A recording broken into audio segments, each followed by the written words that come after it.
Well, so the other day, it was interesting after the ceasefire in Gaza. Hamas is supposed to disarm. Well, first things first, they were supposed to release all the living hostages, which apparently they did.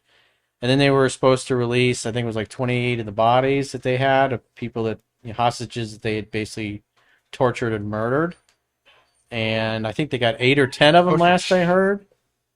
And now one of the leaders of Hamas says, "Oh, we're not disarming." And so one of the reporters was going, "Hey, what's the deal?" Hamas says now they're not going to disarm.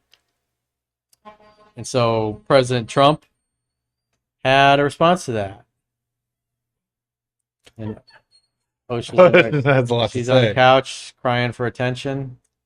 She's like, "Give me my close up, Anna." Oh, get out of there. Momo, get out of there. Get out of the wires. We got Oh, puppy nice. pandemonium going on. They were just going bananas, humping each other right before we started filming. Maybe you guys get a little action, a little puppy porno action happening today. All right. So let's see what America's greatest president has to say. We have told them we want to disarm, and they will disarm. And if they don't disarm, we will disarm them. And it'll happen quickly and perhaps violently.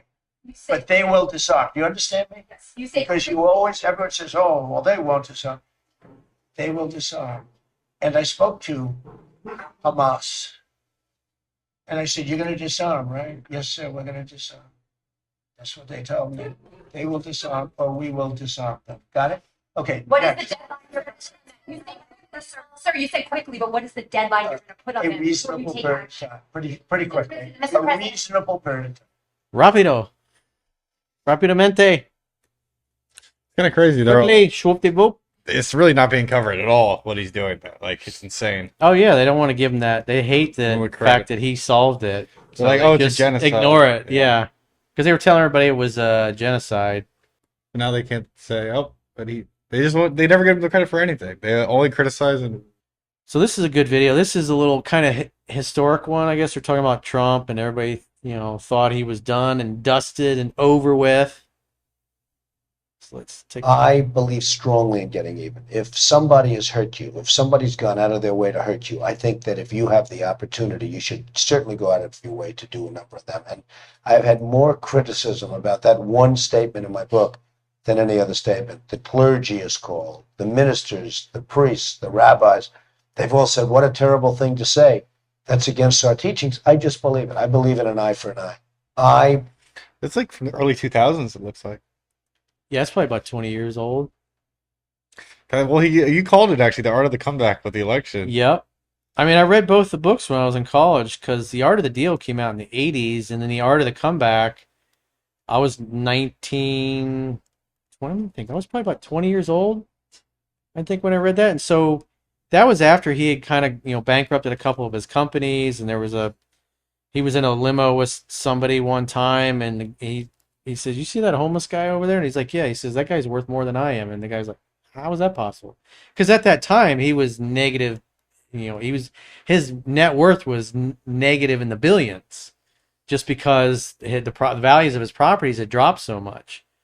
And so what he did was he renegotiated all of his loans on his properties, and the banks were willing to do it then. But he said if he'd have waited in the book, if he'd have waited 6 more months, the banks would have been like, "No, we're taking the properties back," and he would have been bankrupted and out of money. Screwed. He took the small development company that his father had started and really grew it into something way bigger than it had ever been with him. The people on the left, people in the media go, "Oh, he just inherited his money." It's like it was only a few $1 million when he was young. He's built it into $1 billion empire now. Yeah, all those people are like, oh, well, he only got this because he was given $1 million. It's like any of these people complaining, if they were given $1 million, They don't know anything they'd about lose it in a business. year. I think. Yeah, they don't know anything They'd about lose it business. They don't in know less how than hard a it year. is. It's just, again, people in the media don't know. They're incompetent, talking out their ass because they hate them.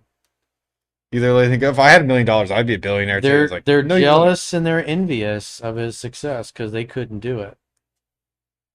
So they say stupid things like that on TV, and they look stupid to people that understand business, but the average person watching them run their mouths, just believes whatever they say. You know, it was interesting. I was watching, they were talking about like IQ and how people were smart. And when Einstein died, they took his brain and they sliced it really thin because they were like, what's different about Yeah. this guy's brain? And what they realized was he had more folds in his brain, so that gave more surface area of the neurons. So That's he interesting. just had more, I guess, like a bigger processor, Yeah. if you will, so he could process more information because he had more folds in his brain compared to the average person. As they were talking about neurons. It was I know who it was. It was Greg Braden, was who I wrote about in Mastering Yourself. He was finally on Joe Rogan in the last week. That's a really interesting podcast. I highly recommend it. Have you seen that one yet? No, I haven't. Greg Braden. He wrote How to Speak the Lost Language of God, which was blowing up, doing real well 20 years ago, and The Secret and all those other things were taken off. And he's a really interesting dude. Really interesting life history. I highly recommend reading his books, and he's got a podcast. Like I said, the Joe Rogan one is just fascinating. So I I gotta highly watch that recommend then. that. Yeah, I guess also watch the Alex Jones and Tucker Carlson one too. That's on my list. Yeah, I haven't seen that one either. I want to watch that. those too. This is we got one. Let's Yeah. watch this one last video. This is what's it? Stephen Miller, is it?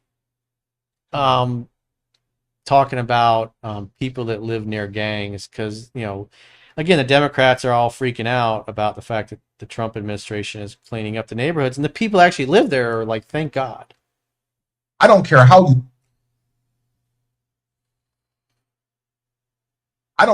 you slice it. This man is telling the truth. You all choose to live in condos or homes or houses as far away from these kinds of gangbangers as you possibly can. If I offered any one of you a rent-free home with no taxes to pay in any of these gang neighborhoods, and I said your neighbors are MS-13 terrorists or Mexican mafia or Sinaloa cartel or Tren de Aragua, I couldn't pay you to live there. But yet you, with your coverage, are trying to force innocent Americans to have these people as their neighbor, and that one day their daughter may be abducted from their home and raped and murdered. So you're not going to get an ounce of sympathy from this administration or President Trump for the terrorists who invaded our homes and our country. I'm so glad he works for Trump. That guy's a superstar. He was great the first time around.